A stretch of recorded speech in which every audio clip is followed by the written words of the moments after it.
Good afternoon. It's Wednesday, November 5th, 2025. INEC's continuous voter registration is still on. If you haven't registered, this is your chance. Coming up this hour, President Tinubu meets Catholic Archbishop as storm over Trump's genocide comments continue. River State government begins the silting of canals to ease off flood across the state. Father to reappear in court over a controversial settlement in a child defilement case in River State. DSS sacks over 100 personnel. And on the foreign scene, youngest mayor in over 100 years emerges in New York. Details of these and more after this break.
By telling you that President Bola Tinubu on Tuesday held a closed-door meeting with the Catholic Archbishop of Abuja, Most Reverend Ignatius Kaigama, at the presidential villa.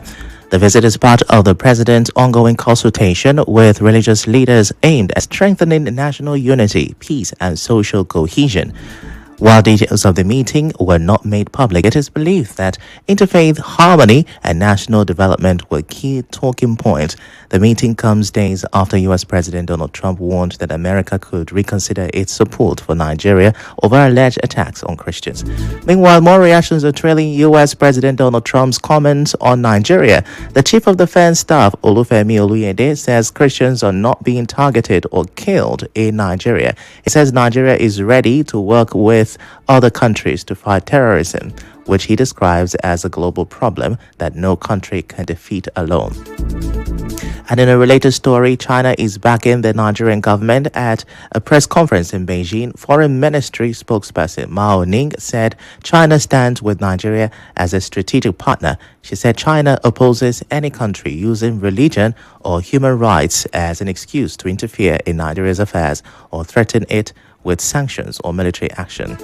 Back here in River State, there may be some relief on the way for residents in flood-prone parts of River State. Now, this is because the state's Flood Management and Prevention Committee has started a massive desilting of canals across the state. River State Deputy Governor and Chairperson of the committee, Professor Ngozi Odo, said this on Tuesday while inspecting the ongoing desilting of the Rumukurusi River in Obiabo. Now, she says the government is tackling the flooding challenge with a three-way approach. The Ministry of Works is clearing some areas. The Ministry of Environment is handling others, and the Flood Committee is giving extra support. Professor Odo adds that the committee is focusing on the worst hit local government areas and will begin distributing relief materials from tomorrow, Thursday. A representative of National Emergency Management Agency, Dr. Chituru Ogundu, says after the Nigerian Meteorological Agency issued its flood prediction, his agency broke the forecast down to state level, which helped River State move early to reduce the impact. He says both agencies have also been supplying relief materials to affected communities.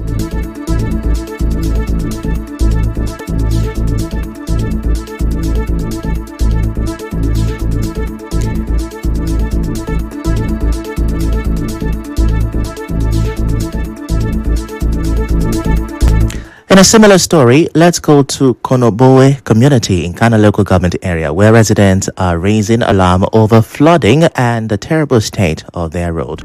Now, they say large parts of the Boe road are now flooded, making movement difficult. Some parents say their children can't get to school, women can't reach their farms, and properties worth millions of naira have already been lost.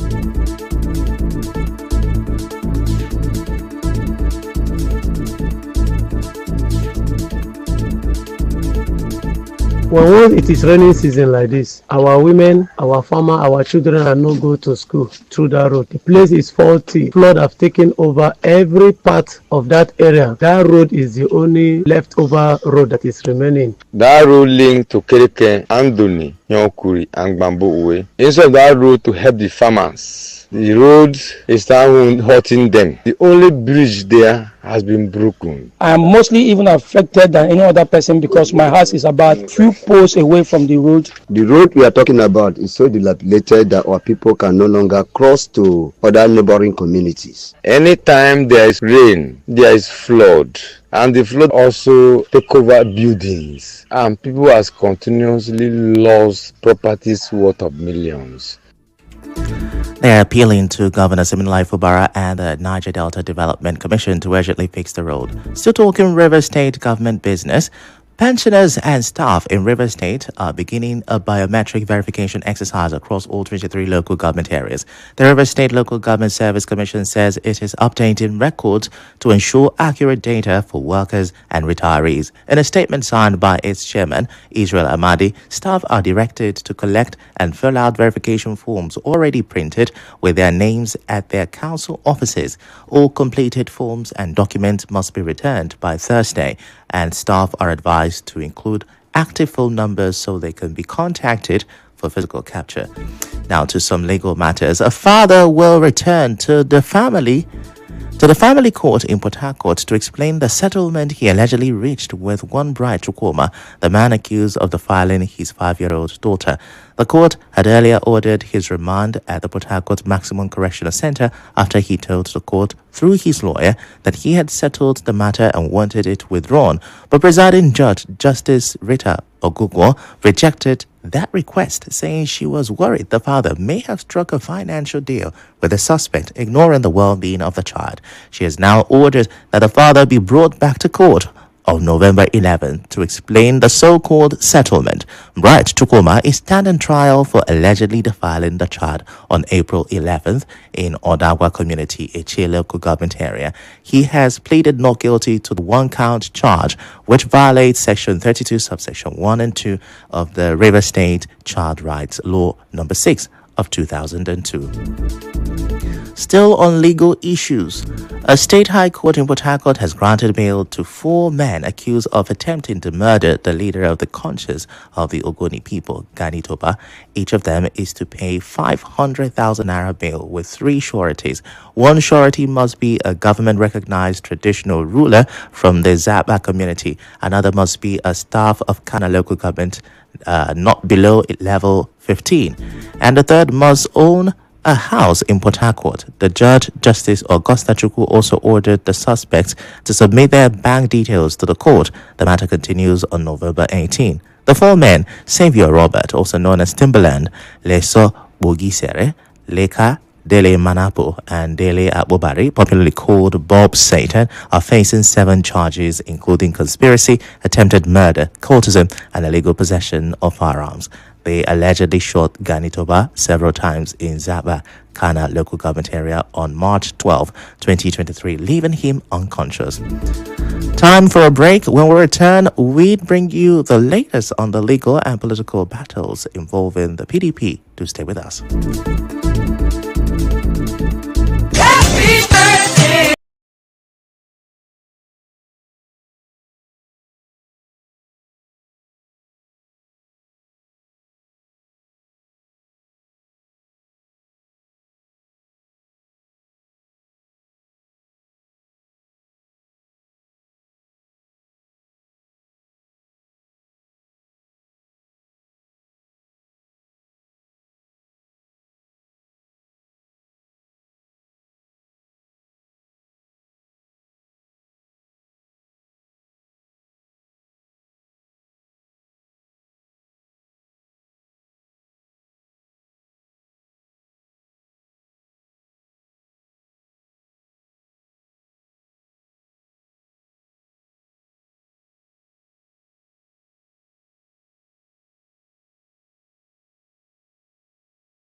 on 92.3 Nigeria Info.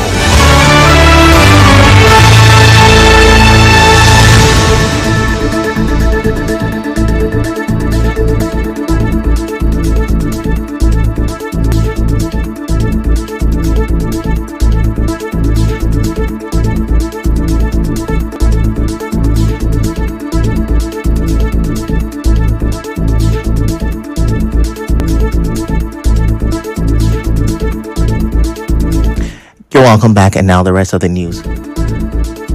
An Oyo State High Court has given the PDP the go-ahead to hold its national convention in Ibadan on November 15 and 16. The court also ordered INEC to be present and monitor the event.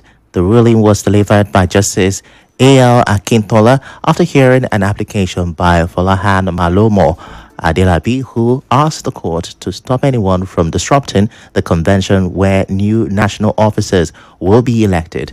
The order stands pending further hearing. But former Ekiti State Governor Ayodele Fayose has rejected the ruling. He insists the order has no effect and cannot be obeyed, not even by INEC. Fayose says any ordinary person knows that a state high court cannot overrule a federal high court. And the political storm may not be over. Analysts warn the PDP crisis could get even worse before 2027. Abuja-based political scientist Simbo Olorufemi says the party began to fall apart when it refused to sanction the FCT minister Nyesom Wike after he opposed the choice of a northern presidential candidate in 2023. He told correspondent Soebi Oruware that he already knew the party would struggle from the moment the G5 governors emerged. Predicted as far back as 2013 that PDP is dead as a national party, but they didn't depend. Southeast or even South. Having made that error, it was not able to quickly correct way by either getting the wicked tendency out of the party. Having lost that, I say that the party is already turned right from the top to the back, because there are things that are internal to PDP that just make it difficult for it to be able to survive outside of government. Olorufemi also dismissed claims that PDP governors are dumping the party for ethnic or regional reasons. On his part, Lagos-based analyst Liberus Oshoma says the PDP cannot survive the 2027 elections unless Nyesom Wike leaves the party. The influence of Wike in that party still looms very large. And until people like him leave the party, certainly there will be no peace. He who pays the piper dictates the tune. You can't say that you have the interest of your party at heart, and yet you are in bed with the ruling party, and you sing the song of the current president every day, and you say that the current president is your candidate for the 2027 election. He fears the party may not even field candidates in 2027, alleging that some people inside the PDP are deliberately destroying it ahead of the polls. And now the Department of State Services says it has dismissed 115 personnel as part of ongoing reforms to strengthen professionalism in the agency. The DSS warned the public not to deal with ex-officers who are still posing as active operatives, including two earlier flagged individuals, Barry Donald and Victor Onyedikachi Godwin. The agency says the names of all dismissed personnel have been published on its website for transparency. It also confirmed that the two previously identified ex-officers have been arrested and will face persecution. And back here in River State, relief may soon come to parts of Ikwere local government area as the council chairman, Charles Wobodo, is promising to restore electricity to communities that have been without power for more than 4 years. Speaking at the inauguration of newly appointed political aides at the council secretariat in Ishobu, Wobodo said the Light Up Ikwere project is aimed at reviving businesses and boosting economic activities across the area. He says the project will be rolled out in phases and warned residents against vandalizing public facilities, insisting that anyone caught will face stiff sanctions. The Ikwere Council chairman also announced plans to employ 300 people under a community social work program that will provide jobs across different communities. He further announced a ban on scavengers and cart pushers in the area, accusing them of being involved in criminal activities. Meanwhile, Afara, Nihi and Odufo communities in Eche are said to be reconnected to the national power grid. Eche Council Chairman Chima Boniface Njoko says the official flag-off happens this Thursday in Afara, and he is inviting indigenous of the three communities along with the Obako Eche ethnic nationality to be part of it. Well, away from that, Sunday school teachers and lay readers in the Diocese of Eche have been urged to deepen their faith and reflect Christ-like values so that they can win more souls. The chaplain of the Lay Readers Association, Reverend Timothy Mebom, gave the charge during a Thanksgiving service marking the joint conference held at St. George's Church, Ahukabi. Now, he reminded them to uphold the core standards of Christianity: true worship, love for one another, justice, and strong moral values. Reverend Mebom also praised the association's chairman, Prince Chigozie Eche, and the conference planning committee chairman, Evangelist Thank God Weke, for their dedication. The conference featured teachings on liturgy and Bible studies and ended with awards for outstanding lay readers, both old and new. And now, we bring you news from around the world.